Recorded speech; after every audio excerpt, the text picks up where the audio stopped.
Let's go raise the stakes. Let's go raise the stakes with JT and Kerry LETTT. Let's go. Oh.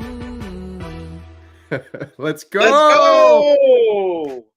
What's up, everybody? Hope you guys are awake. Oh, whoa, we're going to play it again. There we go. You want to listen to it again, JT? Sure, let's go. How's it going, buddy? It's going good, man. I'm in a good mood. I'm feeling good. How you doing? I'm doing wonderful. Thankful, grateful, blessed, excited because JT, Poko Moonshine family's coming out to the world famous Montello Theater, the homestead, Tomorrow morning, tomorrow. I'm gonna wake up and roll out. Why are you coming out, why JT? Am I coming out there? Why am I Other coming than out there? I got my new shirt on. I'm excited about a lot of things. Yeah, why are you coming out there? Besides, we're good buddies and we want to hang out. What else are we going to be doing?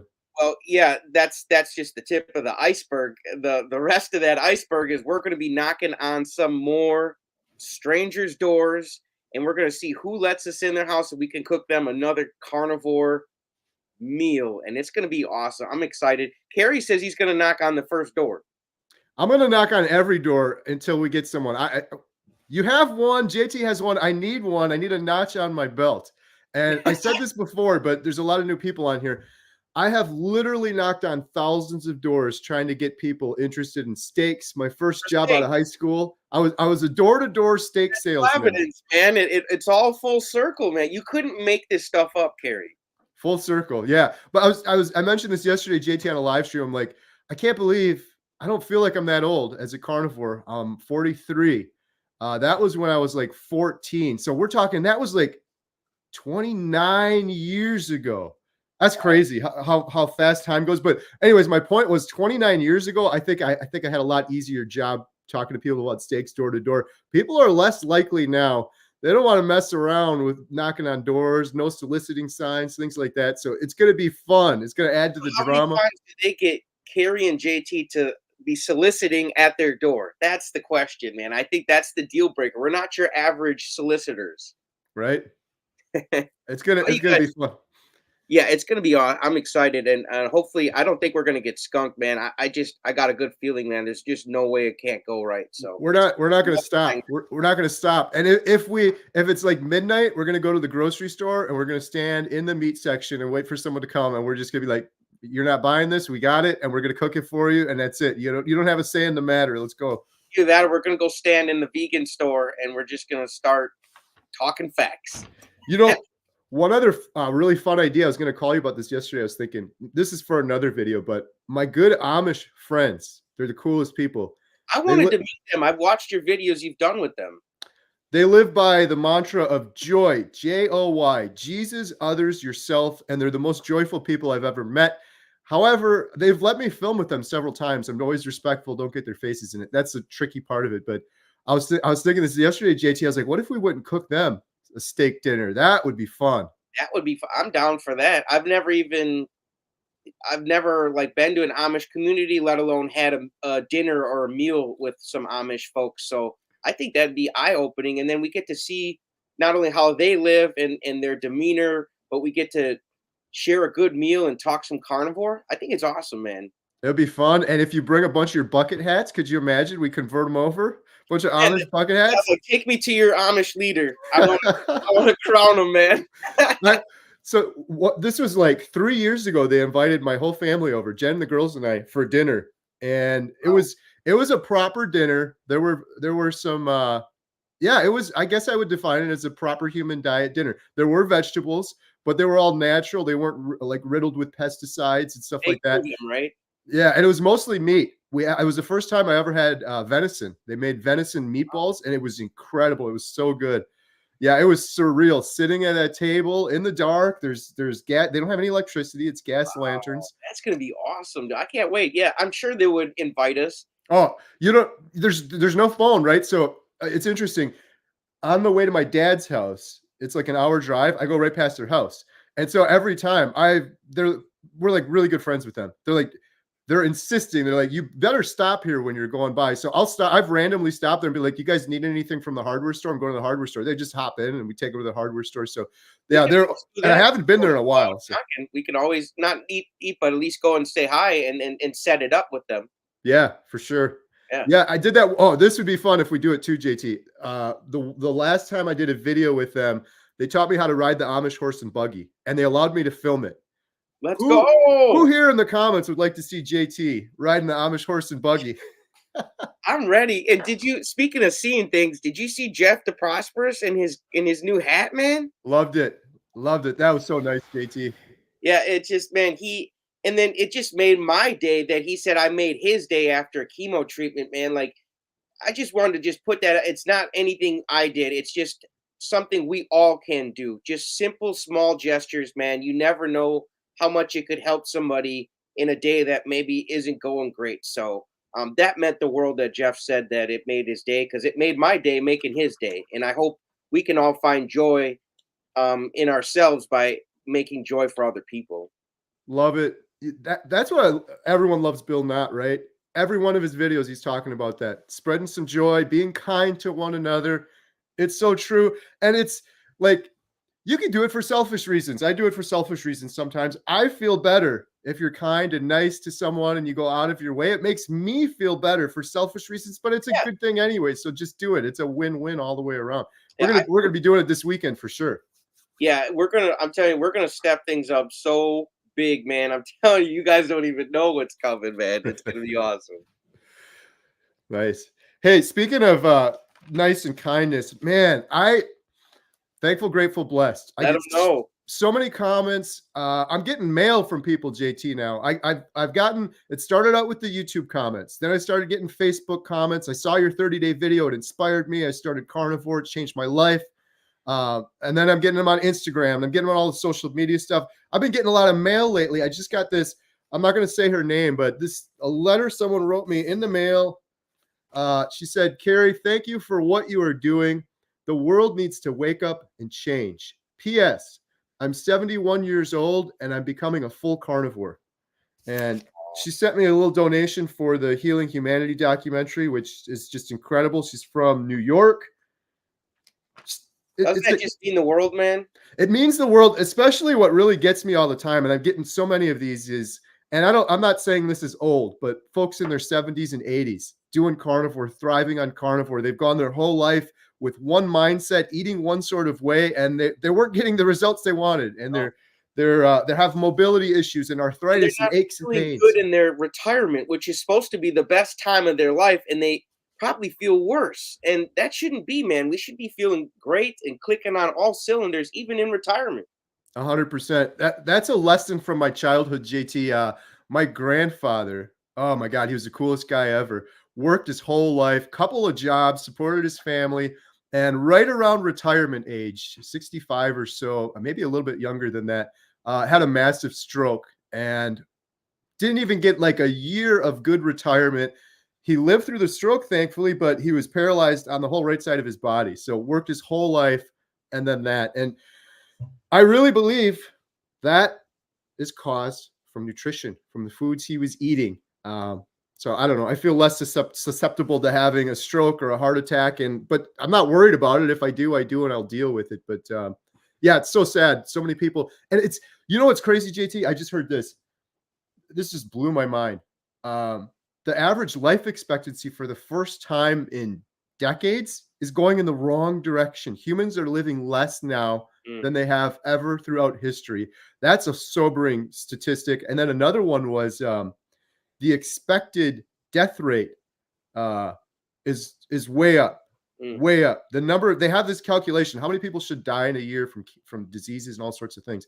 It's incredibly up higher, and no one in the media is talking about it either, by the way, which is just craziness. So anyhow, we could stay on a hopeful, happy note. There's a lot of stuff going on, but there's a lot of hope and happiness in the world too. And I'm seeing it more and more. That's exactly why we're doing this documentary, to counteract those negative side effects that we're all got in this world. Like I was telling you the other day, it's our job to plant these seeds, even if we'll never sit in the shade of those trees. That's our job. Yes, absolutely. And speaking of hope and being kind and humanity, shout out Dave Mack. So I did a video with Dave Mack. Dave has been doing hundreds. He's interviewed hundreds of carnivores. JT, you got to be getting close to him. Like, you two are the carnivore conversationalists. Not a lot. Dave Mack, man, I had him on the channel the other day because I'm picking JT's brain. I'm picking Dave Mack's brain. Well, one, I wanted to share Dave's story. He's just such a cool guy. He came on a 24-hour live stream. He interviewed me on his channel way back when I first started Carnivore. And I've always liked Dave, and I just love how he interviews people. And anyways, I had him on the channel, and he shared some emotional stories. First, he shared his own carnivore story, but then he shared some incredible stories. One person who was blind and their vision started improving on carnivore. And Dave got emotional talking about it. I got emotional listening to Dave talk about it. This man able to see his daughter clearly for the first time. It was crazy. But the beautiful thing with all of that whole story was beautiful. The comments afterwards. I said to Dave, I was like, Dave, I've had a lot of people on my channel. I have never seen this much love. Like ever, and I didn't prompt people. I didn't say, go leave a comment. Tell everyone how much you love Dave. Every other comment was like, I love Dave. I love what Dave's doing. And sometimes we don't give people the credit they deserve. Even it's there and we appreciate them, but we don't give them the credit they deserve. And I feel like Dave was maybe not feeling the love, or I'm sure he was, but not to the extent. So he even commented, he was like, I've never felt like so much love before. And the comments, they just kept coming in and in and in. I just said to him, I was like, you are well loved, and it's well deserved, because you're awesome. What you're doing is awesome. So yeah, that was pretty cool. With carnivores, I've been on his show. He's a very welcoming, and he makes you feel comfortable when you talk to him. And I can tell he's got a genuine soul. Like, he's on the carnivore diet, he's getting results, he feels good, and he wants people to have what he has. And that's my type of guy. 100%. Yeah, I always say that you got to kind of look at everything in this world nowadays. What's the bias? What's the motivation? What's it there? And with Dave, it's pure. He's a good dude. With so many of these doctors, Dr. Hampton, man, what a great guy. Hey, we got Bill in here. What's up, Bill? Bill's in the chat. Let's go. Bill, we're gonna be knocking on more doors this weekend. Bill's getting ready for the Alaskan version of knocking on strangers' doors. I cannot wait to knock on doors with Bill. I'm telling you, man. When Bill invited me out there, I was like, dude, I'm taking advantages. I'm going, Bill. And I hate heights, man. I hate getting in planes. But I'm all about embracing what you fear. So, I know on the other side of me embracing that fear, there's going to be such a beautiful memory to make by seeing Bill and meeting him and knocking on some doors. So I'm all for it. Yeah, it's exciting. This whole week, man. How has your week been, JT? Busy, super, super busy. I'm like a chicken with my head cut off, but it's good though. I'd rather, I feel like an idle mind is the devil's playground, and I feel like it's good to have things scheduled. That way it doesn't give you time to be idle and to stay in neutral. You just stay and drive all week, and it might be a little tiring, but man, it's rewarding when you look back and all the stuff you did during that week. You're like, wow, I really went at it. Yeah. So it's been busy, but it's been rewarding. Nice. Yeah, same here. This has been the craziest week I think yet for we're going parasailing? Healing humanity. Yeah, let's go, Bill. Let's go, dude. Bill, you're the freaking man, dude.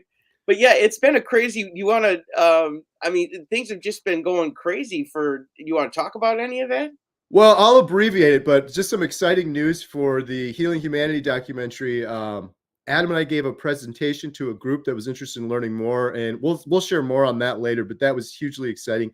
Then another company approached us and they're like, we want to help with the documentary. I'm doing carnivore, and it's a large company. So that was kind of crazy. Then we just had a huge rush of donations on the GoFundMe yesterday, which is just a huge blessing because it seems like, speaking of Bill Knott, when I wanted to go film Bill, I was like, we have the money, we've raised the funds, but I'm a penny pincher. JT's seeing my rusty van I got sitting out here. It's falling apart. Like, I pinch pennies, and with every penny we're getting for this documentary is going 100% to the documentary, but I'm also trying to make it stretch. And when I wanted to go film Bill, I wanted to do it so bad. I'm like, I'm going to wipe out most of our funds. And then boom, all of a sudden we had this donation. Well, we've been anxious to go film Dr. Ken Berry in Tennessee for the documentary. We've already filmed with him, but just over a live stream like I am right here with JT. And the quality is not acceptable for a Netflix documentary or a streaming documentary, a movie documentary. So anyhow, we're going to film Dr. Berry, and then just like out of the blue, like we didn't do any big fundraiser, 24-hour live stream. Just yesterday, all of a sudden, a bunch of people started donating to the GoFundMe. which is more than paying for the expense it's going to take to go film Dr. Barry. So Adam and I are going to film Dr. Barry February, the first week. I keep saying February, like it's so far. It's like less than 2 weeks. We're going to be down. It's almost here, my dude. You know what I was thinking, JT? Man, knocking on Dr. Barry's door. Yeah, like can we cook you some steaks for dinner? What's going on? And then we could do a little skit. Like it could be like, Nisha, go get the shotgun. Get some knuckleheads at the door here. Right? No, that would be fun. I think he's the type of guy. He seems like he's got a fun side. Yeah. Like he'd be like, you know what, let's do it, and then we'll get down to business. Yeah, I'm so looking. He's like the ultimate guy. To him and Chaffy, they've got the ultimate channels that if you're literally just starting carnivore, you literally have to check out their channels because they're gonna address so many of your concerns and put you at ease about this diet and just give you all sorts of confidence to just go right at it and get your results. So I feel like he's got such an important channel for beginners. He's amazing, and he's a blessing to this community. Yeah. What I love about him the most is just the common sense. So many times he'll start a video out and I'll be like, oh, this is going to be some science or something weird. And then by the end of it, it's always, every single time, it's just like, duh, that's just common sense. But he put it together. He packaged it together so we can understand it, digest it. He's brilliant at doing that.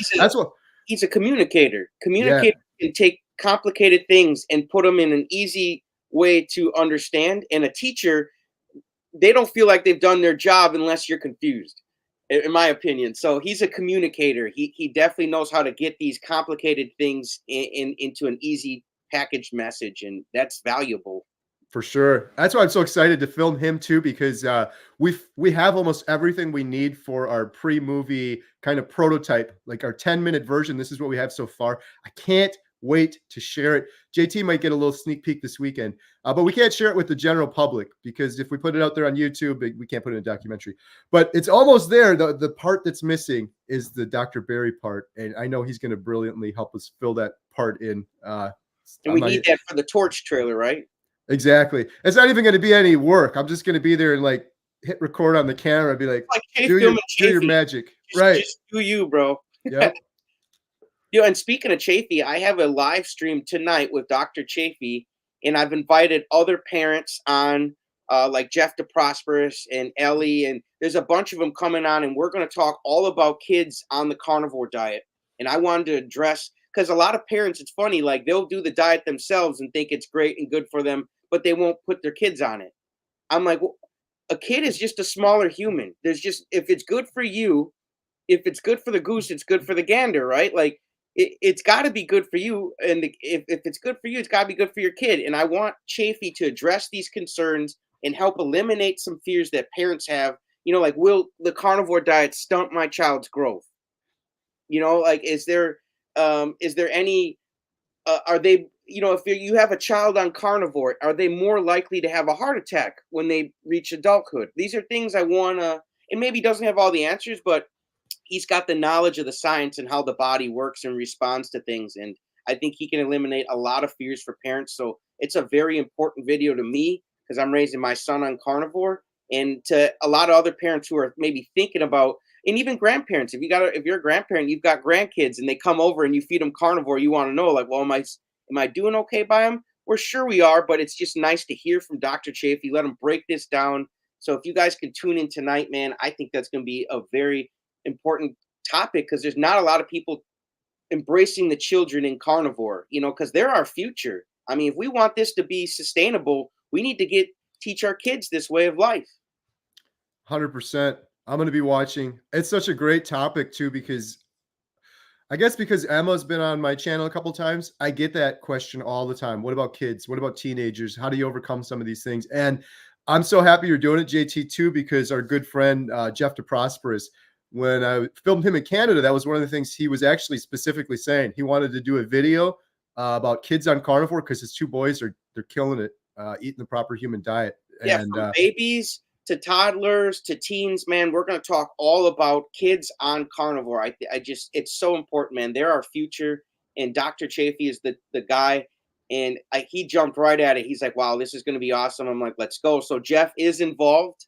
So it's going to be the bomb, man. I'm excited. It's my first time having Chaffy on my channel as well, but I figured why be selfish? I wanted to throw the invite to other people that have kids on carnivore, so we can all eliminate these fears together. And also, too, I told Jeff, I told everybody on the stream, you're more than welcome to bring your kids on the stream. I don't see enough live streams where there's a kid on the screen. It's just fun. Like, let's do something different. Let's go big. Nice. Let's raise the stakes, right? Yeah, go check it out. If you're watching from my channel, this live stream, I have JT's link in the description below. So check that video out tonight. Speaking of JT, in my description. So if you're watching my channel, go to Kerry's channel too. Appreciate it. Speaking of JT and Dr. Chaffy and Jeff DeProsperous, we got another little collaboration coming up. We're keeping Dr. Chaffy busy, aren't we? Tuesday, man, it's coming up quick. Tuesday the 30th. We're doing a mental health live stream. Dr. Georgia Eid, Dr. Anthony Chaffy, Dr. Tony Hampton. The first hour, we're doing a roundtable. The second hour, we're having individual stories. Bill Knott, shout out. Bill's going to be there. Todd Bachnis, Carnivorous Me, Amanda, Carnivore Soldier Larry. JT's going to be there. Jeff DeProsperous is going to be there. Bill Knott, yep. Yeah, so it's going to be fun. And then the third hour, it's open. So it's a live stream, so you guys can ask your own questions to Dr. Eid, Dr. Chaffy, and Dr. Hampton. Hoping to help a lot of people with that video. There's the number of humans in the world right now that are depressed or have mental health issues is just staggering. It's really staggering. That pandemic, man. It did nothing good for our bodies. It did nothing good for our mental health. And without good mental health, man, your body is just going to deteriorate. There's one stat that says 40% of college students are suffering from mental health issues. 40%. But when you think about that, that has to be reported at 40%. How much is unreported? How many people out there have depression, anxiety, and they don't report it? I know myself, I went for years before ever going in and getting help. And I never got help for mine, man. I just sucked it. I'm one of those people that never reported. I just sucked it up and just, I don't know. I guess I'm kind of stubborn, man. I figured, I was like, why do I feel like this? Like I'm better than that. But it's you should be thinking better, but you're not. So it is something. And if you do need help, there's no shame in getting help for depression or talking to somebody. I just as far as therapy goes, my coach always told me that, like instead of sitting in that low vibration talking about something that happened to you, you could spend time like knocking on doors, doing something exciting that's just gonna erase that stuff. You won't even remember it because you've done so much new fun stuff. But if you do need to talk to someone, please do. Like it's important. Mental health it's no joke. Yeah, 100%. Speaking of mental health, should we do our little segment here? JT and I got some segments now. Let's go. Here's one of them. This one is the one we call the word of the day. Maybe we'll do this every episode. Yeah. The word of the day is metabolic.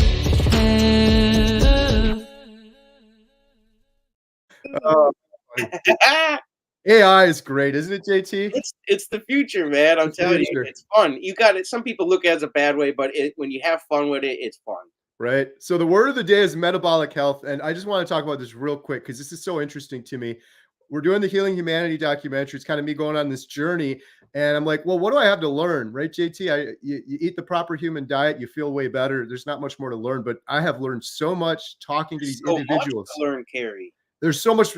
Every time it's like, whoa, wait a minute. And here's the biggest one, and it's around metabolic health.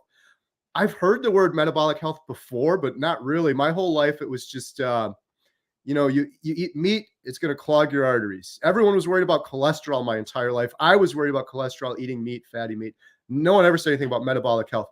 Then on the 24-hour live stream, we interviewed heart surgeon Dr. Philip Ovadia, and he told me that if you have poor metabolic health, you're 6 times more likely to have heart disease than if your cholesterol numbers are above what they should be. 6 times from having poor metabolic health. That was the first thing that kind of stuck with me. Nobody talks about that yet. Most of society has poor metabolic health. So that was just one thing on my journey, so to speak.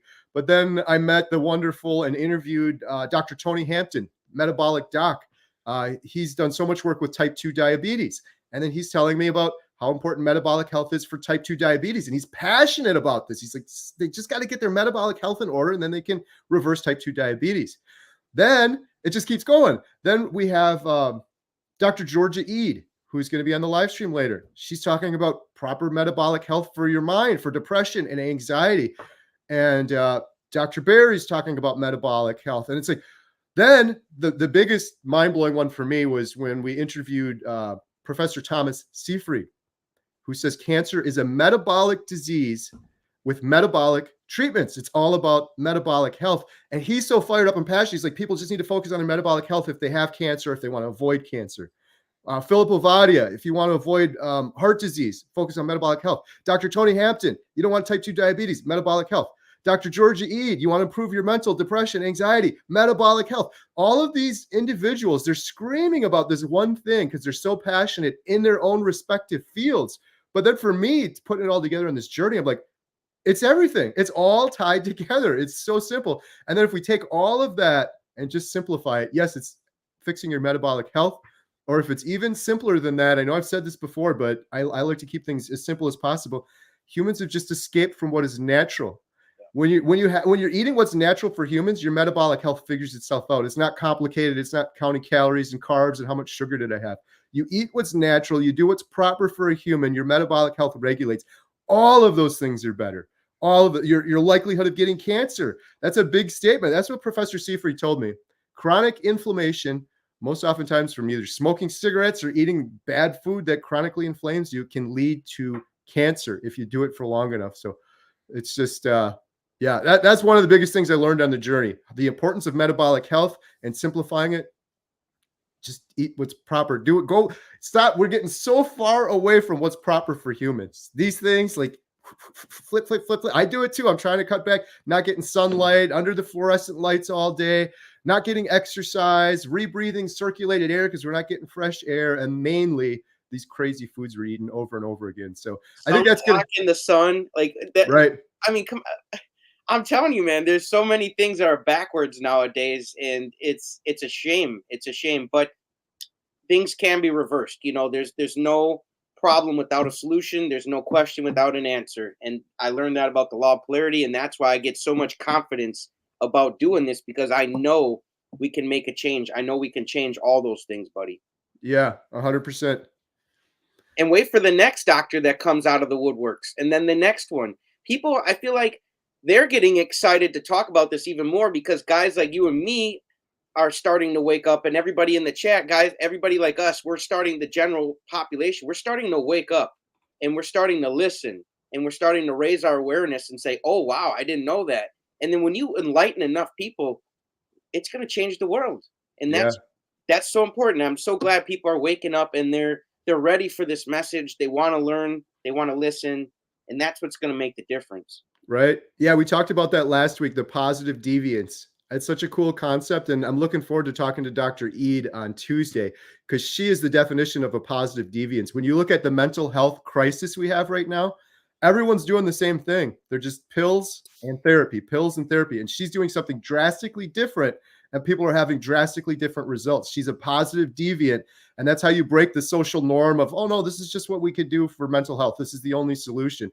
No, Chris Palmer with his book, there's lots of people that are deviating that are having good success, and that's how we're gonna ultimately change things for the graders, highlighting the voices of those positive deviants. You've got to step up. Look at Edison. He gave us the light bulb. The Wright brothers, they put us in the air. You know, we're gonna take that plane out to see Bill. Those are people that thought outside of the box, and they were like, hey, we've got to try something different and to get a new result, right? Whereas if you do the same thing over and over and you want to feel better, you want a new result, that's literally the definition of insanity. Like, you're going to keep eating the same way, feeling the same way, but you expect to feel better. It's not going to happen. Absolutely. Man, can we do a roll call quick? I just want to see where are you guys watching from right now? Me and Kerry in Wisconsin. Let's do a carnivore roll call because the chat, it looks a little, you guys look like you're a little sleeping this Friday. Like, it's Friday, right, you guys, or is this Monday? I thought it was Friday. Let's go. Let's go. It's Friday. Where are you from? Germany, San Diego. Nice. Georgia, Denmark. Let's go. Canada. Hey. Texas, Maryland. Nice. Alabama, down in Bama. Florida, Ohio. Man, it's so good to see Michigan. that just warms my heart to know you guys, we are all spread out. Like if you guys are, I know it just seems like we're in this video chat and we aren't making much of a difference. Look in the chat though. Look where you guys are all from. Like look at the imprint we're gonna make on this planet. Scotland, Oklahoma. Let's go, Oklahoma. Let's go. Yeah, Maine, Virginia, Germany. Okay, nice. New York. Man, wait till this documentary gets out, man, and then all you guys can share your friends this documentary. It's gonna be awesome. Oops. Hey, we got a question from John. Great timing on this question. Have you guys heard of carnivore improving vision? John, you got to go watch the video I just did with Dave Mack because that was his biggest testimony. He shared his story, and then he shared an individual who was blind and vision improved drastically eating the proper human diet. I've heard of many others, just anecdotally, people giving me comments. I've heard many others say the same thing, and I think a part of it has to do with inflammation. The other thing I hear from a lot of people, including Dr. Jordan Peterson, when he was famously on Joe Rogan talking about his carnivore testimony, the floaters in the eye went away for the first time in decades. I hear a lot of people reporting that as well in terms of vision. Shout out Dr. Lisa Wiedemann. She's an optometrist, proper human diet, and eye doctor. Lots of stories and testimonials that she's had from people improving their vision as well. So go check her out. Bill, I love it. So, hey, we got another little segment. Should we try this one, JT? Yeah, let's go. You guys ready for another segment? We're trying to make this a little more fun. Let's have some little segments, a little bit here or there. Let me see. Do I have? I think I have a little audio thing for this one as well. Let's see if I can find it here. Here we go. Let us spin around and wheel of proper human diet discussions. Let's go. Let's spin the proper human diet wheel.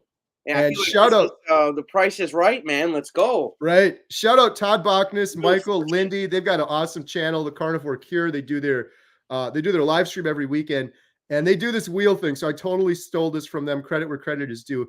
But JT and I thought this would be fun. We'll put some topics on here. I think we have 8 different topics, such as budget carnivore, cooking tips, regrets, wisdom. That's a good one for JT.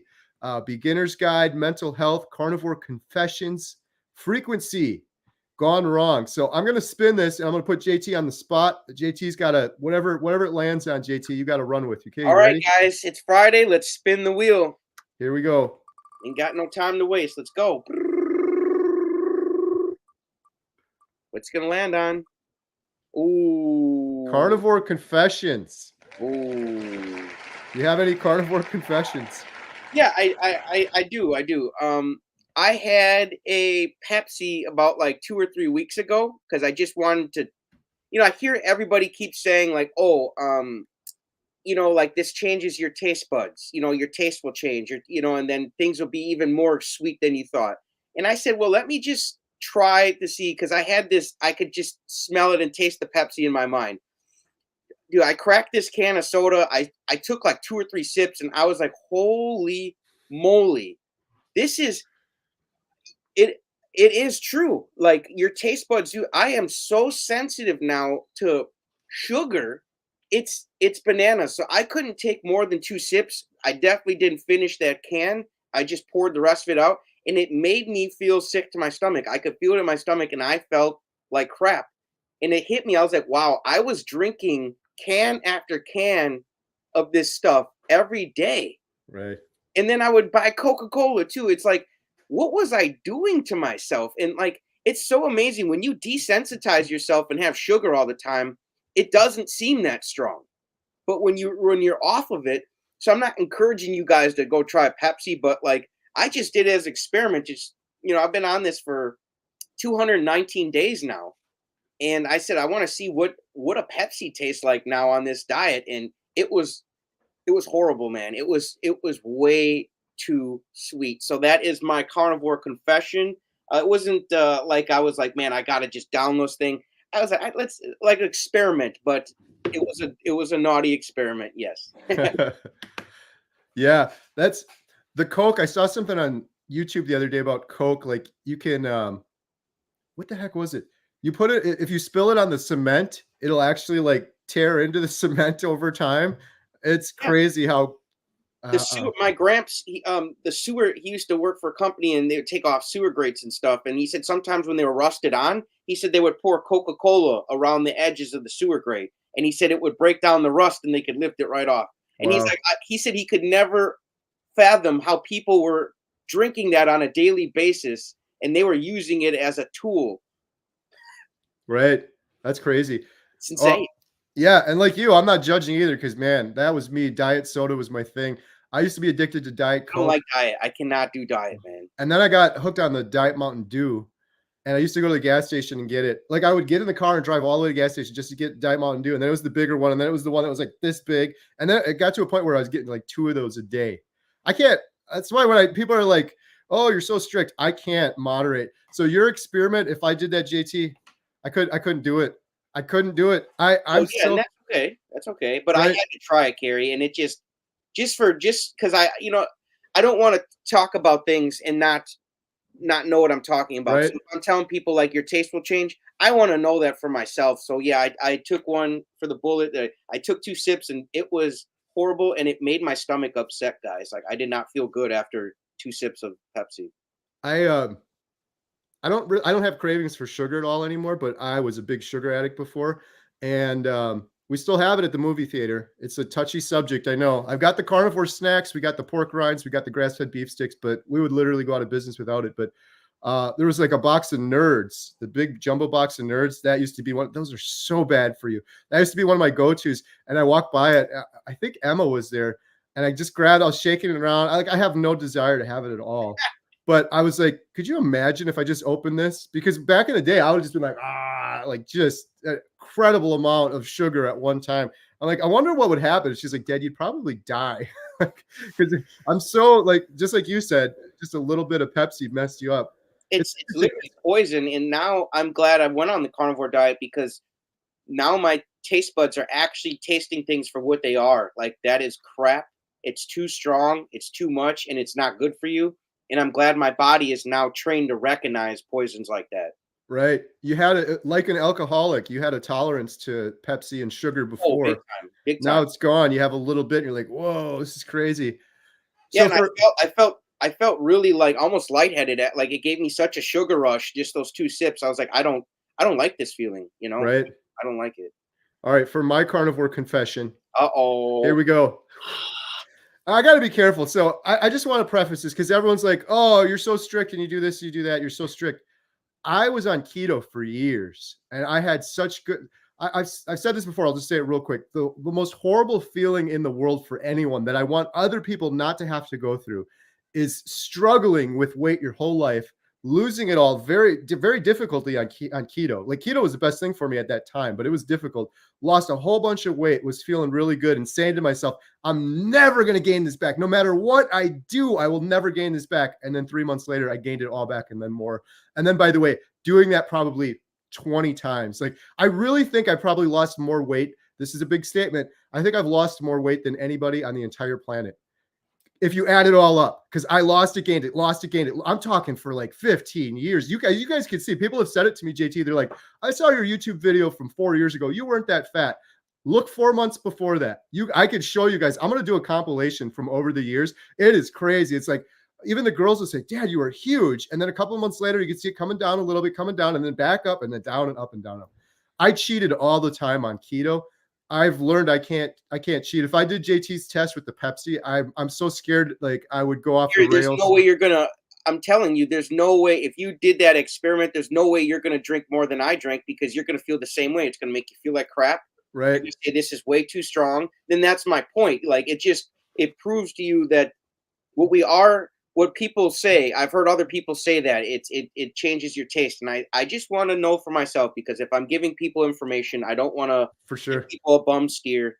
And For me, I'm almost scared of it though. It would be like I quit alcohol and like I'm going to take a little bit. I It's understand. different for everyone, but for me, that's how big my addiction was. I can't moderate it all. But in terms of my confessions, I'm going to give you guys one, and you guys are going to laugh and say I'm completely pathetic. I did I'm on day 312 of carnivore. And like I said, I'm not a saint. I cheated on keto over and over again. I've never cheated on carnivore. But a couple of weeks ago, I was at the movie theater. And this was before I'm not on bacon anymore either. This was when I was eating a lot of bacon.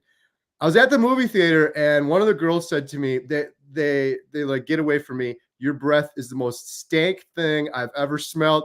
Like, I think it was Alyssa. She's like, she was kind of joking, but it was really funny. She's like, we're trying to run a business here. You can't. And I was at the cash register at the movie theater.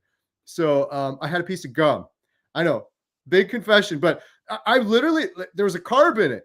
I think that was the only carb I've had. I should just stop talking right now. There's carbs and eggs. You're having carbs. Yeah. The only unnatural, the only not proper human diet, not man-made single ingredient carb I had was in a piece of gum. And I didn't binge and eat a bunch of stuff after that. So that's the only, I know I'm pathetic on the confessions. Pack a double mint and right. Yeah. I would have done that before too. It was like, oh, one piece of gum. Oh, if one's good, let's have two or let's have three. So that's my pathetic confession. That's all I got for you. But I did cheat a million times on keto.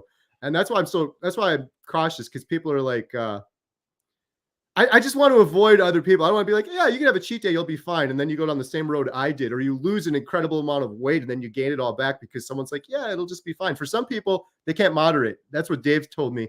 Dave Mack told me on our interview. I'm like, yeah, dude, we're the same. Some people have that little carb dial. I have a switch. I can't turn it. It's on or off. And if it's on, I'm reckless. So yeah, I wouldn't suggest a cheat day, but I would. I mean, if you ever feel like you've gotten your discipline and your confidence to a level where you did do an experiment like that, just so you can be like, yeah, they're right. Like, this is totally just to blow your own brain on how that crap tastes to you now and how it makes you feel.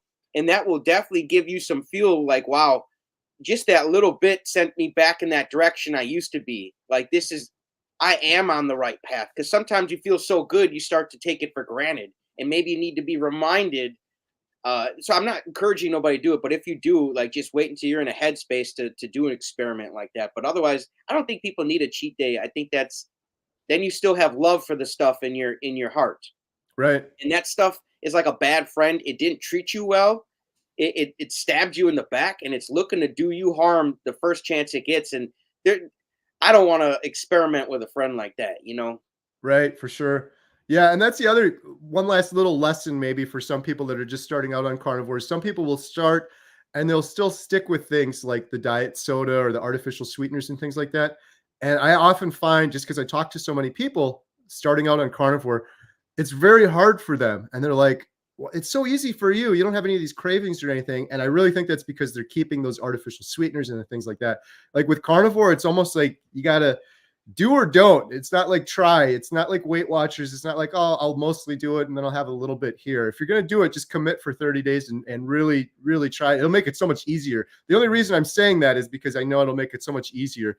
It's a lot harder if you're trying to do it and you have these constant cravings. I don't have any. I commit for 30 days. At least try 7 days. At least try 1 week and see how you feel. I guarantee you're going to say, wow, I'm going to give this another week.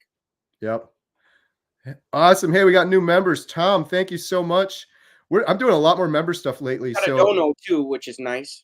Yeah. Shout out to Tom. Yeah, all the members, man. If you're not a member, you're missing out on content that you're just not going to see unless you're a member. You can click on it, but it won't play. Every Thursday, we do members only live stream, 2:00 Central. We had one yesterday. It was a lot of fun. Is that Tobias, that name? Tobias? Tobias. Awesome name. Thank you for becoming a member. Sindre? Nice. That's right. Let's and we got a super chat from Bent. Mickelson. Yes, there are carnivores in Norway. I love channels with regular blokes and gals talking about beef, butter, bacon, and eggs. I still appreciate various doctors here and there, but it is we who move the pendulum. Love that. Yeah. Yeah, there's definitely carnivores in Norway because that's where the Vikings are from, man. And I was talking to Ketoing Viking. If you guys aren't sure with her channel, shout out to Misty, the Ketoing Viking. She approaches her carnivore diet as a Viking would. I mean, you just gotta love this community. And she eats whatever a Viking would have survived on. Fatty fish. When they got on the land and raided, they ate animals off farms. So yeah, man, Norway has definitely got some carnivores. Crazy Canadian Carnivores has a question. Hey friends, I work at a university. I'm surrounded by vegans. Even the omnivores are putting me on a cross. How do you promote a channel out of the line of fire? You can't. I've got over 42 million views. I'm always in the line of fire. I'm always catching negative comments. It's just part about it. But what you got to do is whatever they think is none of your business. What you guys think of me is none of my business. You just have to be sure of what you think about yourself. And if you know that you're feeling better and you're doing the right thing, put yourself out there, be proud. Life is short, man. You don't want to live and censor yourself and hold yourself back for other people who don't want to see you get out there and thrive. Never hold yourself back for someone else. So I don't think you can get out of the line of fire. You just have to accept it and start focusing on the good people in the community that are going to support you. Yeah, good advice. We had a similar question on a stream yesterday, and shout out Adam Carnivore today. He had a good answer too. He's like, if you have a channel and you're getting negative comments, just thank them because it helps with the YouTube algorithm. YouTube's like, oh, look at all the engagement. YouTube doesn't care what the comment is. They just care that there's a lot of them. People must be engaging. So it's actually helping your channel and helping you grow. The other piece of advice I gave yesterday, I'll just repeat really quickly, is it's tough sometimes these comments we get on YouTube channels, the videos. They don't bother me anymore. But every now and then, but here's my advice for people. Shout out Jeff DeProsperous. He called me up the other day and he got a nasty comment. It just pissed me off. Sorry. It made me upset. Like, come on, leave the guy alone. But I told this to Jeff, and I believe this is true. You know, like ChatGPT, all this AI stuff, it's crazy how far it's coming. I could take any video right now, plug it into ChatGPT and say, give me a hurtful or harmful comment. And you wouldn't be able to detect if it was a human or if it was a bot. And there are bots out there. That's all they do. It's just a computer program, and they go out there and they comment on videos. Why would they do that? Because you're going to look at it and be like, who the heck is this leaving me this negative comment? And then you're going to click on it, and then you're going to go to their YouTube channel. And then YouTube's going to see, oh, look at all these people going, and it's going to help them. It's so stupid. It's such a waste of time. It's evil. It's bad. Long story short, this is what I said to Jeff, and this is what I'll say to you. Just assume if you're getting a negative comment and it's getting under your skin, it's not even a real person. It's a bot or it's a program, and it probably is. And even if it's not and it's a real person, it's probably someone that is sad. They have something wrong. They're projecting. They're depressed. That if you didn't have something going on in your life that you weren't happy with, you wouldn't project that. Misery loves company, man. If they're not liking themselves, they want someone else to not like themselves. So I wouldn't focus on that at all. As long as you love yourself and you love your family, you love your neighbors, there's nobody that can hold you back, man. Oh, we got a little follow-up. Wasn't actually the channel, but it's in person. Even supervisors are squawking about it. Yeah, just say okay and just move on, man. You got to have a thick skin out here. You gotta, because when you're putting yourself out there, you're gonna get comments, and just let them feel how they feel. You feel how you feel, and eventually, when we start getting more studies and information out on the carnivore diet, I think a lot of those opinions are going to change, and you'll probably get some people that even apologize to you. So let them squawk a lot, and just it's all they're doing is wasting their time. They're wasting their breath, and just shake your head, man. Be like, I'm not wasting damn breath on you, man. Like that is what it is. So Right. Shout out to you, crazy Canadian carnivore. You got my support. You got my support too. And one thing I'll leave you with, I love this. Crazy Canadian carnivore. If a supervisor or someone, if they have a problem with you, I've said this to people too, that is a you problem. That is their problem. That's not your problem. You're not doing anything wrong. If someone has a problem with me, that's a you problem. It sounds like a personal problem, I usually tell them. Right. And they get so mad. You tell someone like, oh, it sounds like a personal problem you're having. Oh, but it's not about getting them mad. It's just about finding your confidence. Anybody who's on the screen, you're going to get comments because you're in front of the screen. People get an opportunity to throw a tomato at you or throw a rose. And sometimes you'll get a rose thrown at you, and sometimes it's going to be a tomato to the face. It's happened to me. It's happened to Kerry. But you got to just know who you are and know that you have a clean conscience, you have a good heart, and you got to focus. I think a lot of people take their intentions for granted. If you have good intentions to help people, don't let anybody faze you. Yeah, you know your intentions and you know what your truth is, and that's all that matters. And the other thing is, I guarantee you this, almost everyone in person that's squawking at you or saying something about you, they are projecting and they are seeing you having success and they're wondering if they're doing something wrong, probably as they're still eating their birthday cake and having their poor metabolic health. And they're like, you're a positive deviant. And that scares people. They're in the social norm and they're doing what everyone else is doing, what's normal, even though all of them are suffering and they're sick and they got aches and pains and ailments and issues and inflammation. And you're doing fine. So they're going to call you out on it. That's them projecting. It's kind of sad. If you look at it that way, I used to look at things like that, like it was a front to me or something, like it was an insult to me. And I've since turned it around. I'm like, that's just sad. It's just sad. They haven't figured it out yet. And frankly, what you're doing is superior to what they're doing. And they're coming after you because they're projecting and they're sad. So yeah, I don't even fight with the vegans, man. I even had Haley on last night from Meat Is Where It's At. She was vegan for 10 years and she's one of the nicest, funnest people you could meet. So that's why I'm saying, like, don't argue with these people because eventually they're going to be allies, and stick to your guns. They're going to stick to theirs. And when their opinions change, that's when their opinion changes.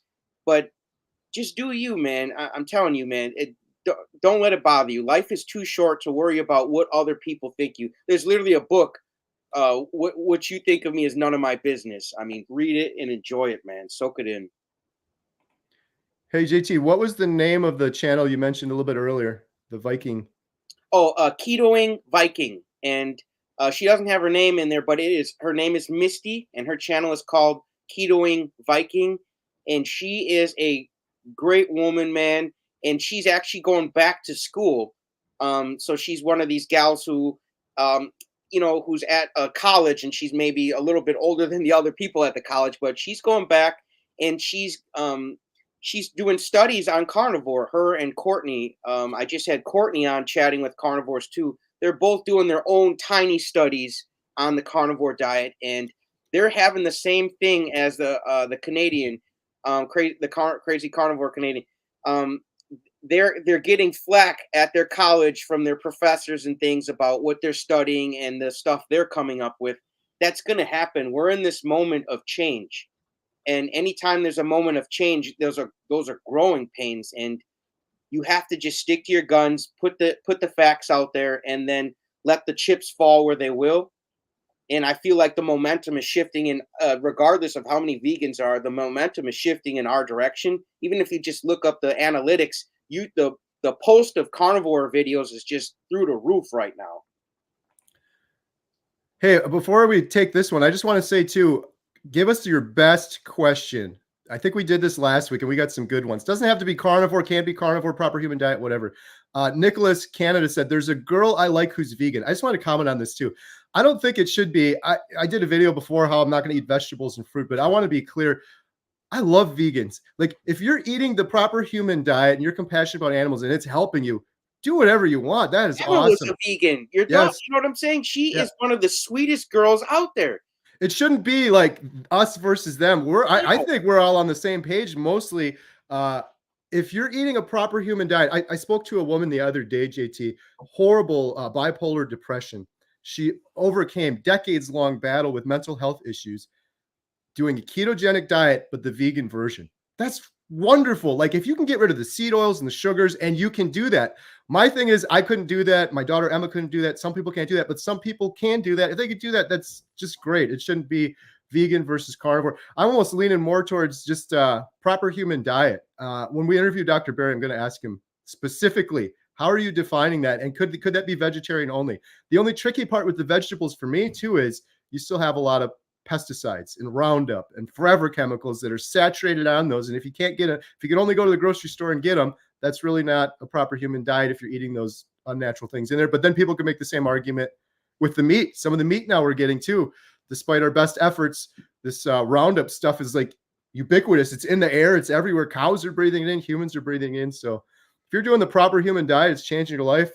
That's awesome. It's better than 99% of people out there that have poor metabolic health and are eating sugar and processed foods and stuff like that. And I'll say this, Kerry, if you are on the vegan diet and you feel great, awesome, cool. Like, more power to you. Like, I'm not knocking you. But if you are on that diet and you feel great, but you get to the point where you don't feel so great, I just want you to know that carnivore diet could be an option for you to get back on track. But if you're on that stuff and you feel great, whatever, man, what am I supposed to say? I think we should all just focus on feeling great.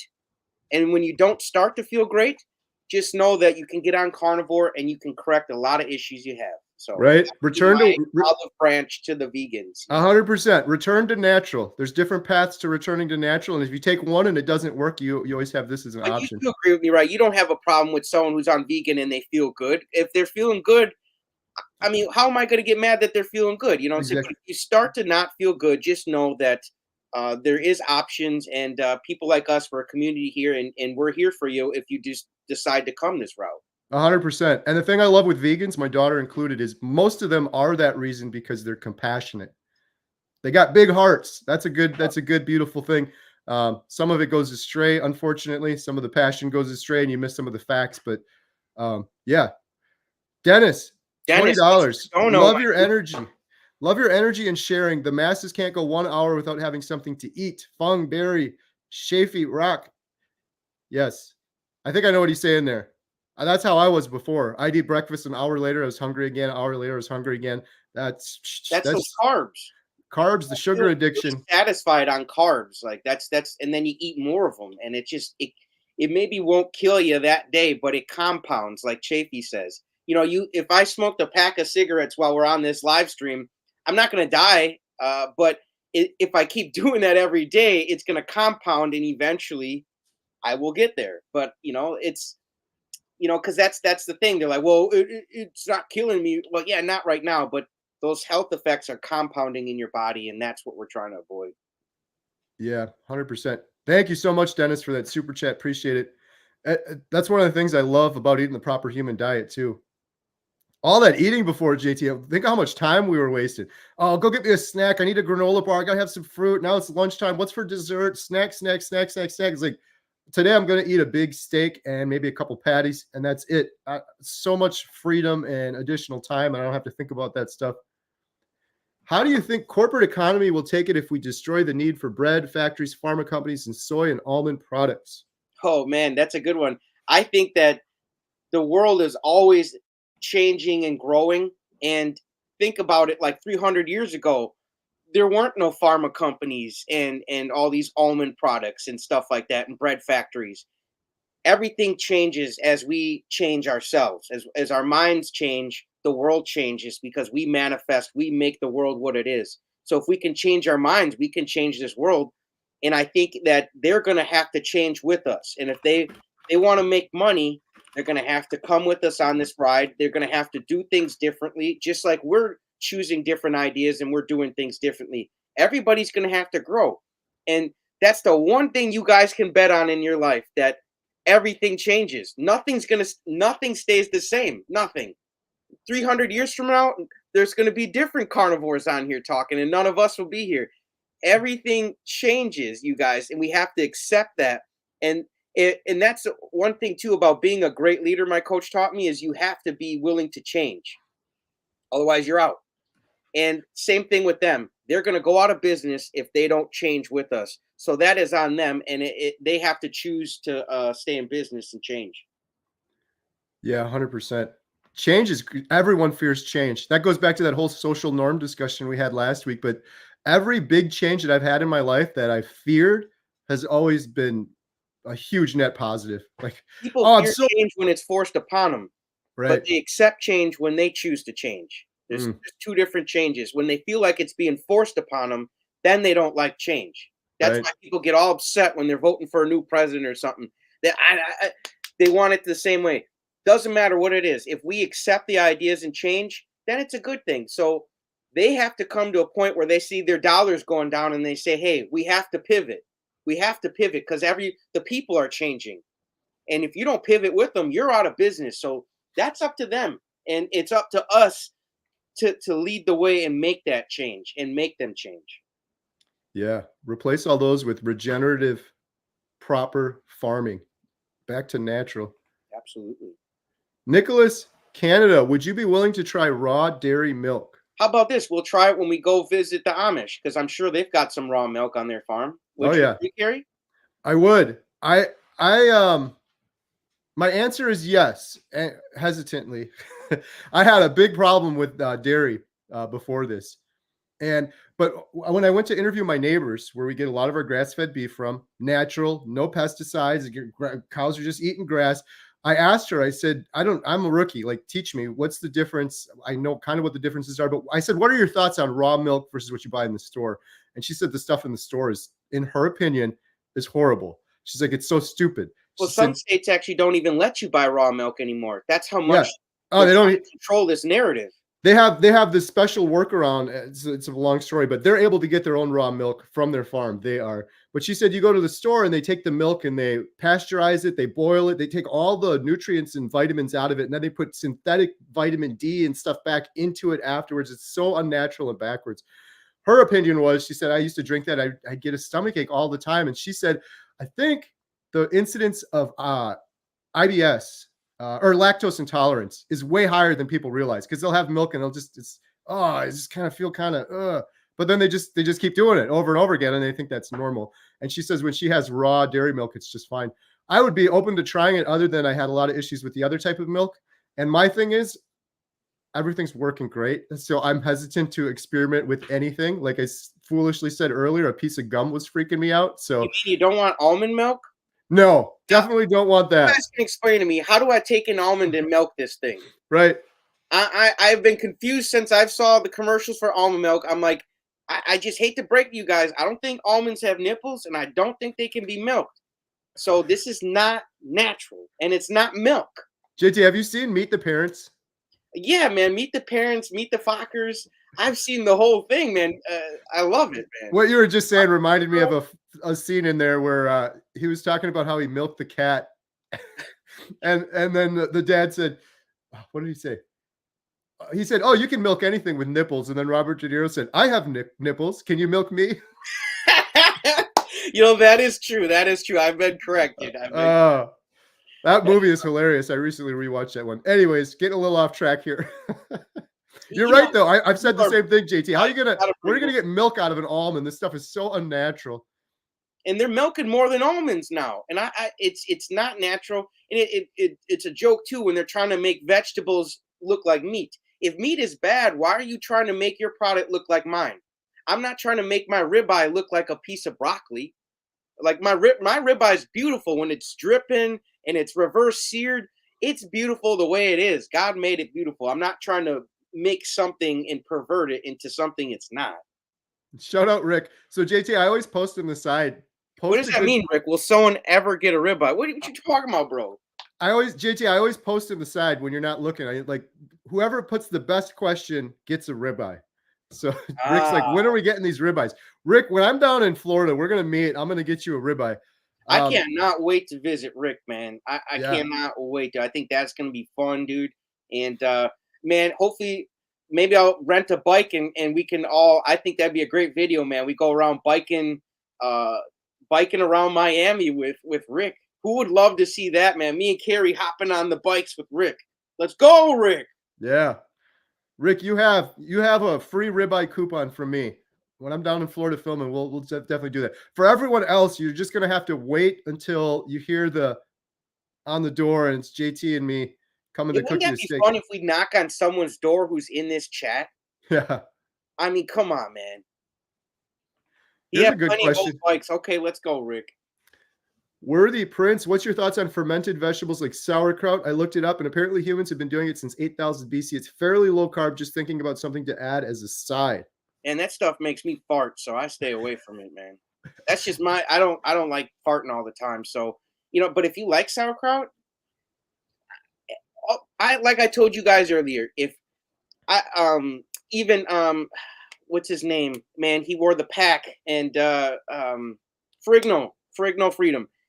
He even said that he's been adding things back into his diet because he's using carnivore as an elimination diet. So if you're going to eat mostly carnivore, but you add in sauerkraut and it doesn't make you feel horrible, whatever, man. I don't think it's the end of the world, honestly. It's not the end of the world. So do you, man. If you feel good eating sauerkraut on carnivore, go for it. But if it's going to lead you to start putting all sorts of junk in, then maybe you want to stay away. But I also don't think it's wrong when you use carnivore as an elimination diet either. So there's different ways to approach the carnivore diet. You can either just be carnivore, or you could use it as an elimination diet and start bringing things in to see, what you kind of can tolerate, like a keto food. If you're going to eat something on keto that's not going to make you feel well, maybe get rid of it. So, it's your decision. What do you think, Kerry? Yeah, I agree. For me, I would just be like, what's the reason why? I get everything I need with what I'm eating now: beef, butter, bacon, eggs. So I don't feel the need to add anything else. But if I did, that would probably be a now good beef, one. butter, and eggs. You don't eat the Oh, bacon. right. Yeah. For 3 weeks now, no bacon. But for most of my carnivore journey, there was a lot of bacon involved. But yeah, for the last couple of weeks, I haven't. But yeah, I would just ask why and just make sure you can answer that question, and hopefully it doesn't lead to anything else, sort of thing that you don't need. But you're the prince, man. Do you? I made my first brown butter last night. It's so good. It's a little treat and added fat. Yeah, that's awesome. Emma made that for me. My mom made that. She made brown butter bites that you put in the freezer, and they're really good. I got to get some of those again. It's really good to get your fat up. Another little tip for those new carnivores out there. People never get enough fat on carnivore. That's a good way to help supplement. Absolutely. Oh, Adam's in here. What's up, Adam? Shout out Carnivore Today, late to the party family. We're called Let's Raise the Stakes. Let's raise the stakes. Should we play it again? Where is it? I got to have it quicker. Let's go raise the stakes. Let's go raise the stakes with JT and Kerry LETTT. Let's go. Oh. I love that, man. Let's go. You don't have no idea how long that took either. I think I mentioned that last time, but it's just some AI program, and it kept saying, let's go. Oh. I had to like work in OHHHH, and then it didn't work, and I had to keep messing around with it. Put a let's go in the comments, guys. Let's go. Yeah, there you go. Fast enough. Let's go. Love it. Should we spin the wheel one more time? Yeah, let's spin it, man. All right, here we go. I'm feeling dangerous. I'm feeling lucky. Shout out again, Carnivore Cure, Michael, Lindy, for the wheel idea. I ripped off from them, but it's a pretty cool idea. All right, we're gonna spin it. Ready? We're gonna spin it. Let's go. Price is right. Let's go. Let's go. Carnivore boss, I see you. Let's go. Oh, this is JT all day. Ooh. Frequency and vibration, man. That's something my coach always taught me. And just to talk on frequency, I put that in there just to kind of give you guys some cool tidbits that I learned from my coach that you might not get on other podcasts. Now, fun little frequency fun fact today. There's 11 dimensions, and our mind connects to 11 different dimensions. And when you think, your mind, it's called quantum entanglement. Your mind can go out there and entangle with information that's on the same frequency, and then they connect. So it's the same reason you can have people in two different parts of the world working on the same invention, and they've never talked to each other, never met each other.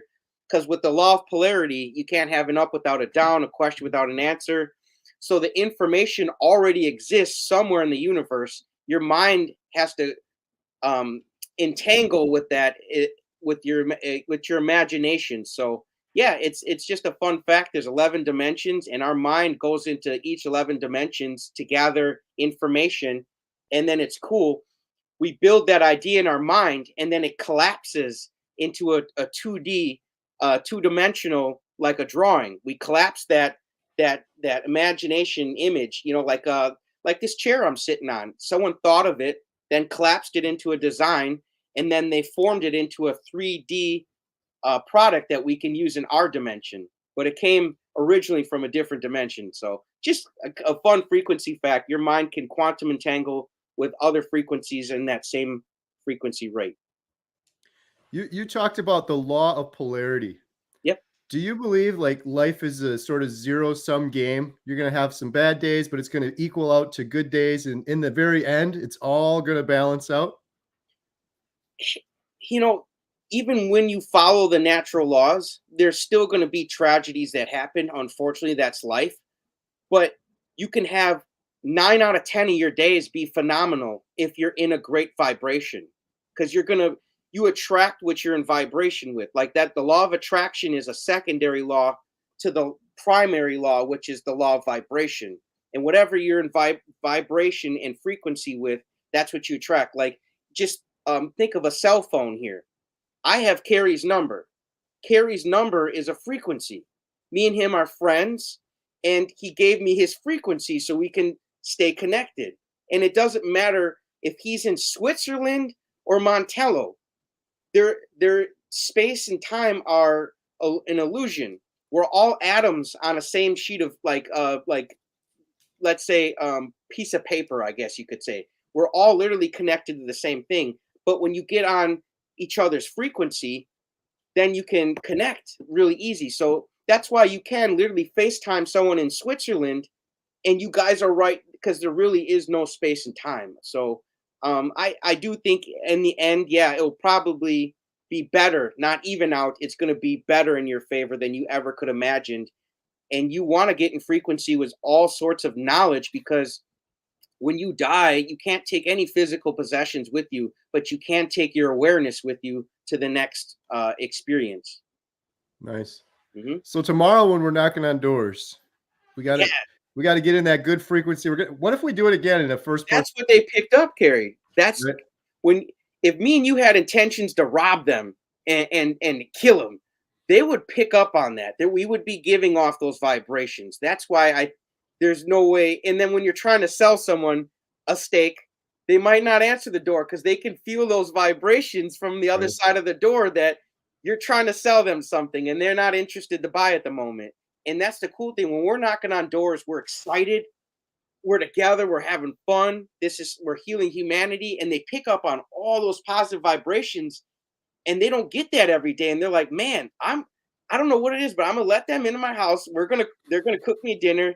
Hopefully they're not going to kill me. Yeah. I'm feeling something that I don't feel from other people. And that's our intuition. Our intuition is like our vibration frequency reader. If you can always tell, even a dog can tell, man, when you come in the house and you're pissed off, the dog even knows. Like, it's all energy, it's all frequencies, and that's why we're going to be successful at knocking on doors, because they feel our energy. Our intentions, our hearts are in the right place. For sure. Can you remember what was the pitch we were practicing before? I need to get ready for tomorrow. Yeah, we're carnivore. We're on the carnivore diet, and we're looking for a family that we can cook a steak dinner for. It's really as simple as that, man. Right? Just the truth, right? That's the truth. Yeah. It's life is so much easier. You don't have to memorize things when you just tell the truth all the time. Absolutely. Someone did Kerry say why no bacon? I don't think there's anything wrong with bacon. I got to be careful talking about bacon because I always get this comment. What's wrong with bacon? What's wrong with you? I was just having too much. You can have too much of anything. Be careful, though. I do want to just put it out there. There is sugar in some of the bacon you eat. That's true. It's some bacon, and it tastes very sweet, even though it doesn't say. And I'm telling you, they don't put it on the back of the package, but there's just no way that bacon could be that sweet. So if you get like maple bacon and you look on the back, you're like, oh, it says no sugars. I hate to tell you, man, there's sugars in there. There's just no way they can serve you maple bacon with no sugar. Right. So just be careful. Okay, guys? 100%. Yeah, Emma would make some bacon up and she'd make like 5 pieces. And I'm like, what are you doing? Just cook the whole thing. Why are you just doing 5? But then she'd cook the whole thing and then I'd eat 5 pieces. I'd be like, oh, I'll have another. And then it was like back in the day when I was addicted to diet soda. I'm like, I'm eating a whole pound of bacon. I'm like, oh, this isn't good. See, I eat bacon until I'm full. Bacon is a food that I don't like, it's not like a carb for me where I just kind of, I eat the whole pack, but then I do feel full after it. So It's not like I ate the whole pack and I'm like, man, I need another pack. If that was the case, then I'd say, yeah, maybe I should stay off the bacon. But it's like cigarettes. How many packs a day? I'm doing 2 packs a day now. And they're like, of what? Like, oh, bacon. Right. See, that's the carnivore life, man. How many packs a day are you doing, man? I had a couple days in there where it was 2. Like I'd make one in the morning and then Emma would come home from school and make another one.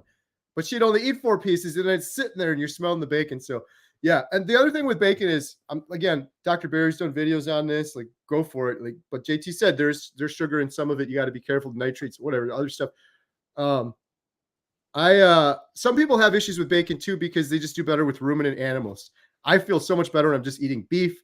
because a cow has multiple chambered stomach. And by the time you get the nutrients out of the meat, there's like nothing left in it. Where as you eat bacon, you may be eating something that animal, that pig ate, that could be affecting autoimmune disorders, stomach issues, things like that. So I feel better now eating the bacon. I kind of miss it. It was becoming a problem, but I'm not saying there's someone anything said wrong. it, beef bacon for the win. You can have your bacon and it can be clean meat. So beef bacon for the win, guys. Shout out JT for teaching me about beef bacon. And then I was talking to Bill a while back. I'm like, I gotta just do it. That'd be an awesome YouTube video. Am I allowed to bring bacon on the plane for Bill if I brought him a pack of that good beef bacon? That's a good question. I don't know on that one.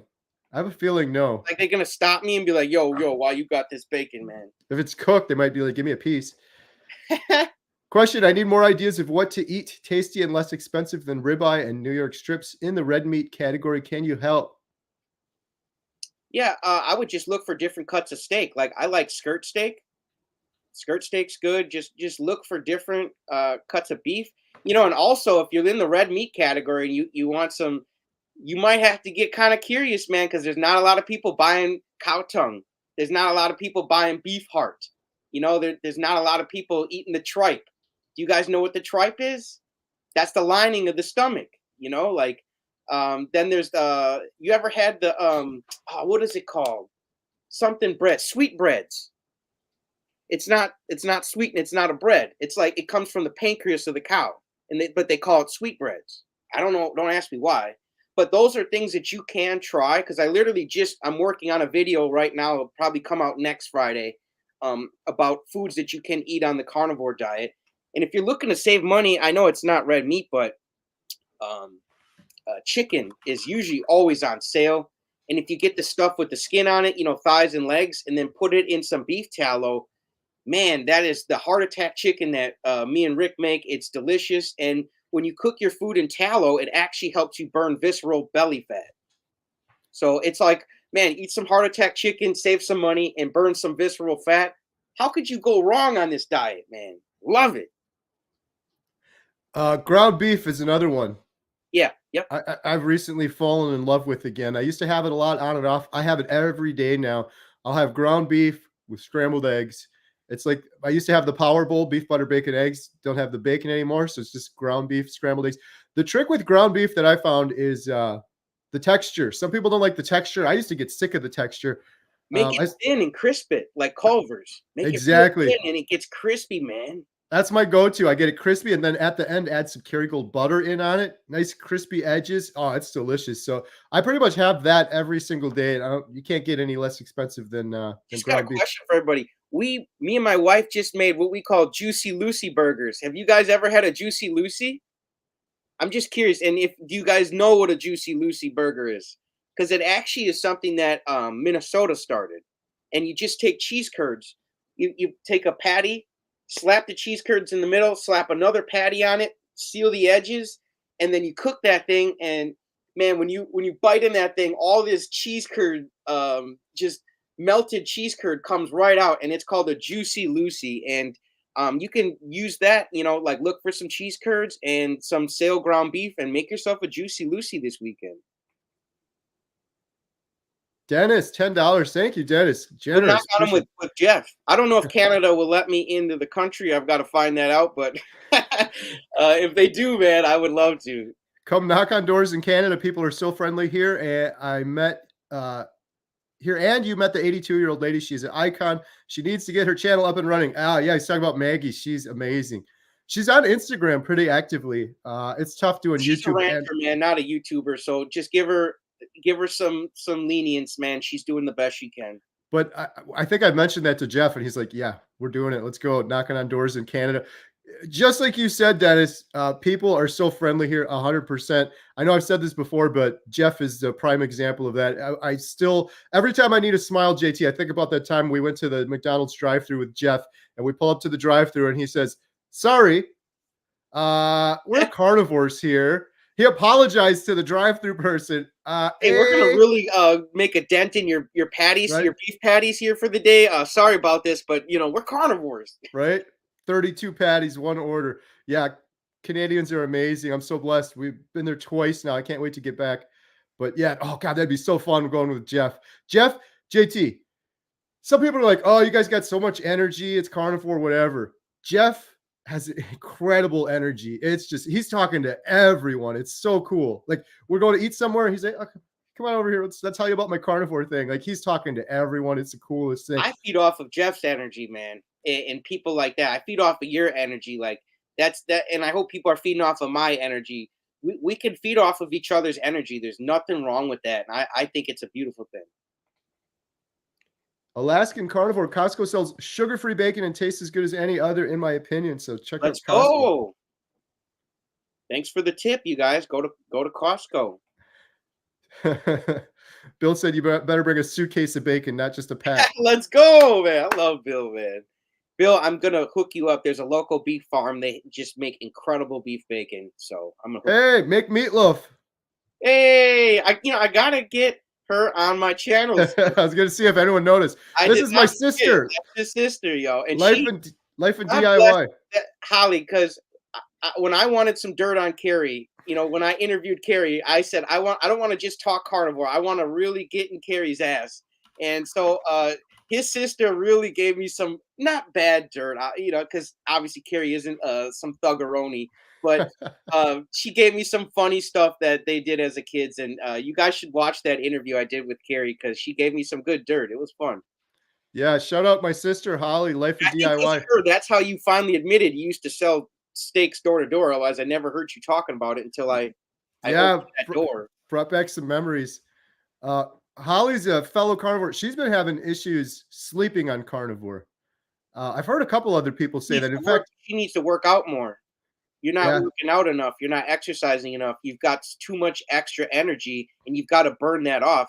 When you're fat and out of shape, like your body has no need to exercise. But on carnivore, if you're staying up till 2, 3 in the morning, you got to do some exercise, girl.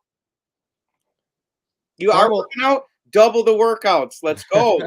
Triple them, quadruple them. Chaffy says listen to Chaffy. He says it's really hard to wear himself out on carnivore.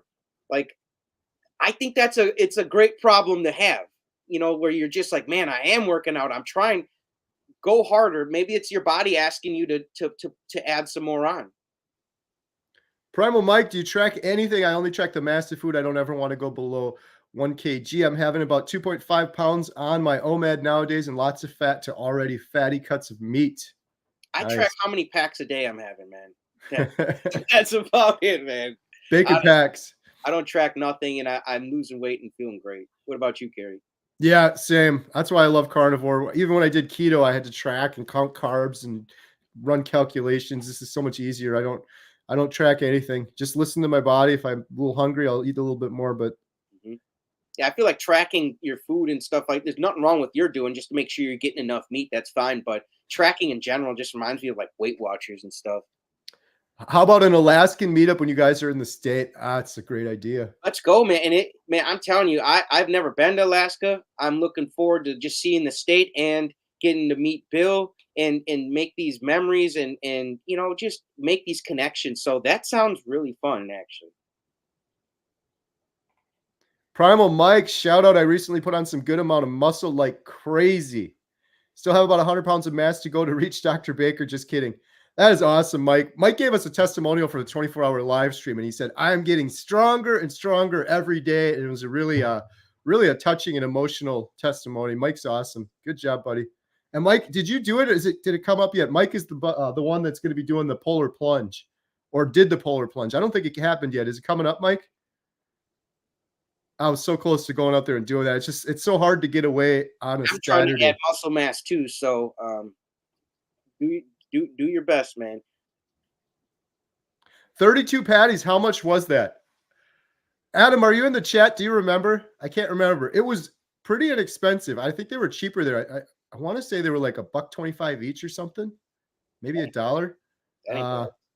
Yeah. Mike's Adam's probably in the chat. I think he'll remember. Mike said, if you order 32 patties, I take half of it myself. Yeah. Mm-hmm. Yeah, I can eat tons of meat now. As getting farther into my carnivore diet, I eat way more meat than when I started. That's for sure. Have these two knocked on any more doors of strangers and served them steak tomorrow? It's happening tomorrow. Kerry's and Kerry says he's knocking on the first door. I hope he doesn't mess this up. No pressure. No, I got the you can't frequency. mess it up. I got the frequency, and I have protection too. Hey, thanks to Bill Knott. We got lots of bacon comments. Smithfield, low sodium bacon has no sugar. Holly's making meatloaf at the moment. I haven't had meatloaf. She said she's working out. She needs more. Anyone else have that situation? Holly does work out a lot, so I don't know if your advice or JT. Work out more and more. Double down on it. Triple down. I wonder if there's something else though, because I do get that from a lot of people. If anyone else is, she said it's getting better. Meditating too. It sounds like you might benefit to put your body in a more relaxed state, because you might still be caught in that high frequency energy before you're going to bed. So maybe try meditating. Eat some butter before you go to bed and you'll sleep better. I've heard Dr. Chaffy talking about eating before bed, which seems counterintuitive, but I think it's kind of different chemistry when you're a carnivore. Butter and better are. You think that's for a reason? Right. Butter makes everything better. They're so close to each other. Oh, Adam, shout out to Holly. Check out Steak and Butter Gang. Their coaches are doing some amazing things over there. I will second and third and triple that. I have no affiliation with them or incentive to promote them. I just like to speak the truth. And I have had so many people tell me they've had great results with Steak and Butter Gang coaching. My buddy, Chad, he said he's like, I'm not exaggerating. I joined every single group, and Steak and Butter Gang by far was the best. They have so many different coaches for different situations. I'm sure they could probably help answer some of those sleep questions. I want to know the answer to some of those sleep questions. Maybe it's just exercise like JT. I don't know. Holly said hers is getting better, but I've had a couple people ask me that in the comments recently. Meditation, help put yourself in a more calm, relaxed frequency. Any tips on getting in contact with local farmers to volunteer? I assumed a quick Google search would work, but I haven't found much so far. I have more time for a bit, but would love to help out. That would be my type in grass-fed beef near me. There's got to be something that comes up, even if it's kind of, you might have to go a little bit farther than I go. But when I Googled grass-fed beef near me, I found 15 different local beef farms, and I've only been to 2 of them so far, and they've welcomed me with open arms. I've featured them on my channel, and this year when things warm up a little bit, I'm going to go to those other ones too. So drive around, maybe find a farmer, ask them if you have a dairy farm by you, talk to them. They might be friends with someone who has a beef farm. Just do what you got to do. And even if you can't find a beef farm, help out at a dairy farm. There's still cows, man. They like, as long as you're helping the planet, I think you're doing good. Yeah. Maybe check like a local Facebook group or something like that too. Get the word out. There's probably someone local that could help. Shout out Rhett too, Carnivore Brothers. Those guys are awesome. Ashley and Rhett, I had them on the channel before. Me too. They're good.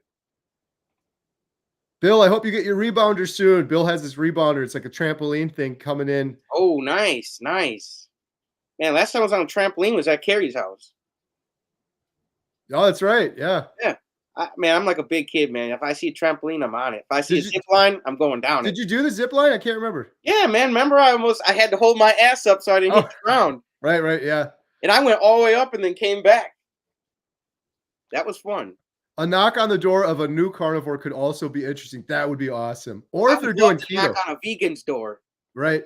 And then not just to argue, but to see if they would actually try to have a dinner with us, just to hear us out, and we can, just hear each other out, just for one meal, even if it's only one meal. What if they said to you, JT, you can come and cook me dinner. I will eat your steak, but you have to eat my vegetables. I would say, I'll take one bite. I ate your vegetables, okay? But then I want my steak too. Yeah, let's switch plates around now. Even for them, I'd say, hey, I don't care if you have a thing of vegetables there, but if you could take one bite of steak and I'll take one bite of vegetables, I feel like that's a compromise. It's like thwarting a war. It's like, like two factions come together. There's got to be some give and take.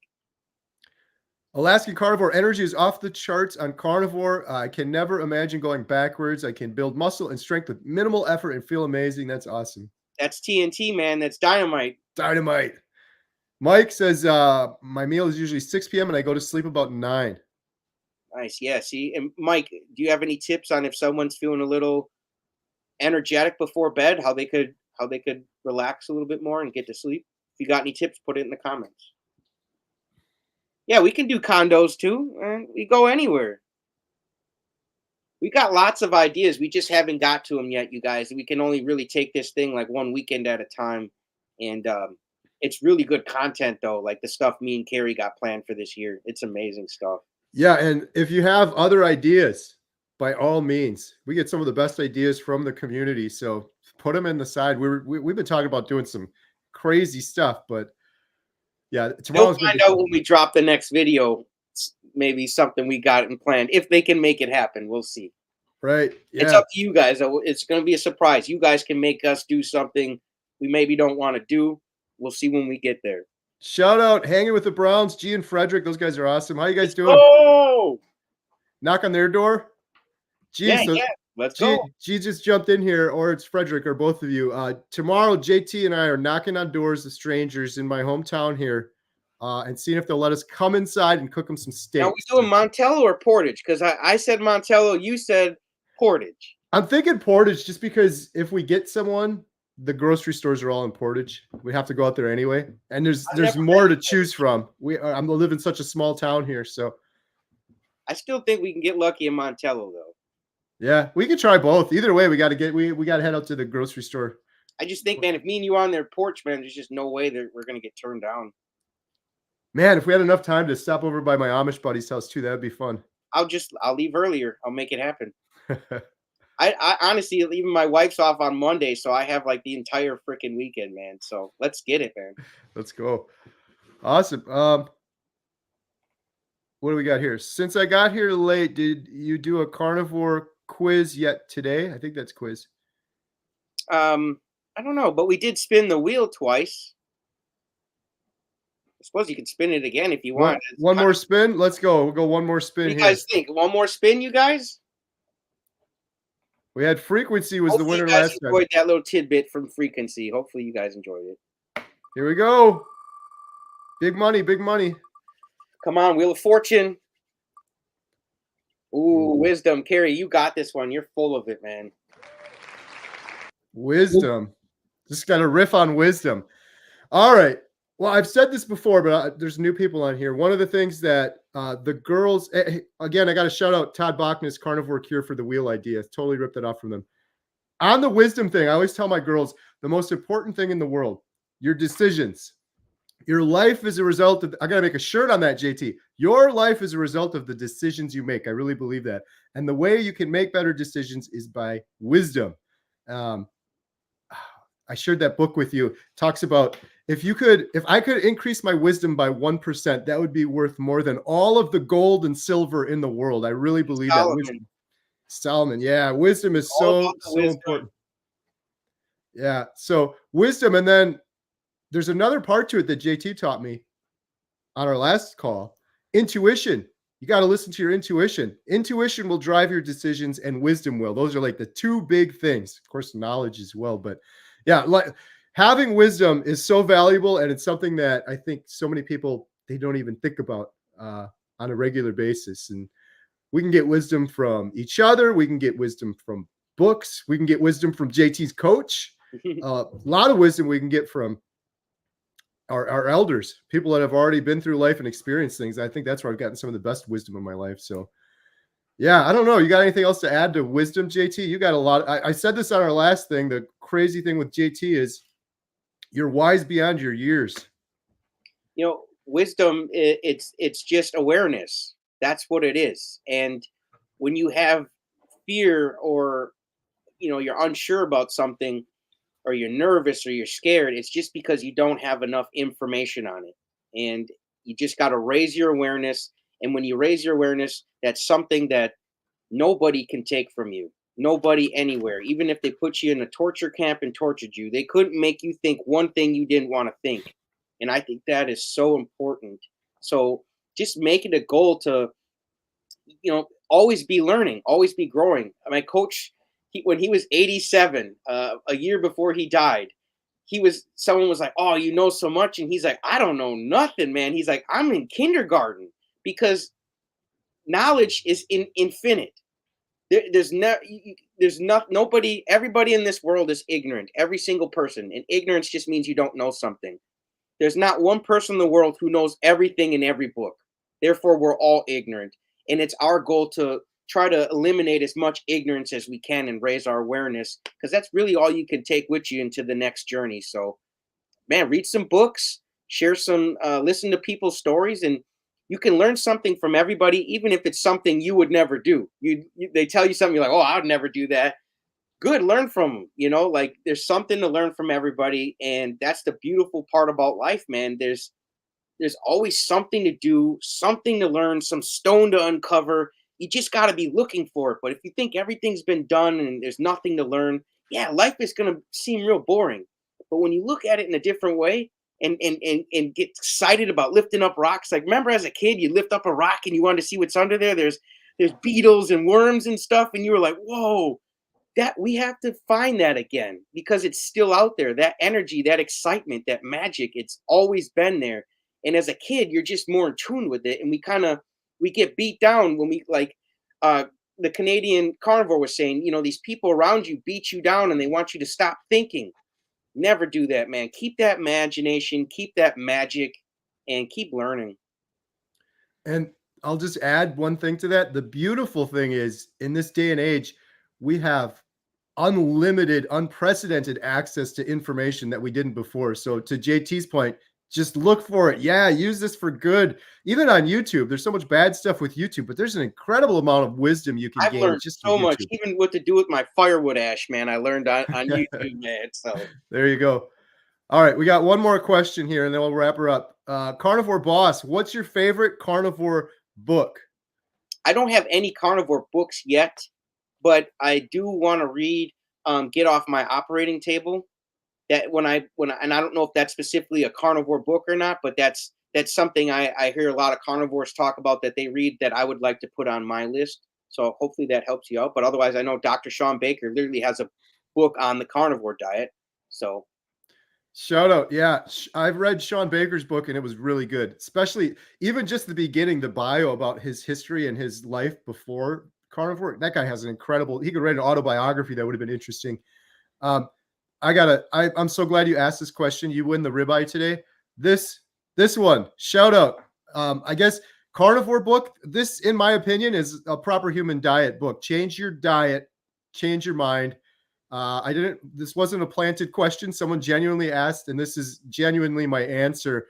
This book, most of my adult life having depression and anxiety, I was looking for the answers that were simply in this book. I would have given anything to have this book when I was had the worst depression and I was on all this medication that was completely unnecessary.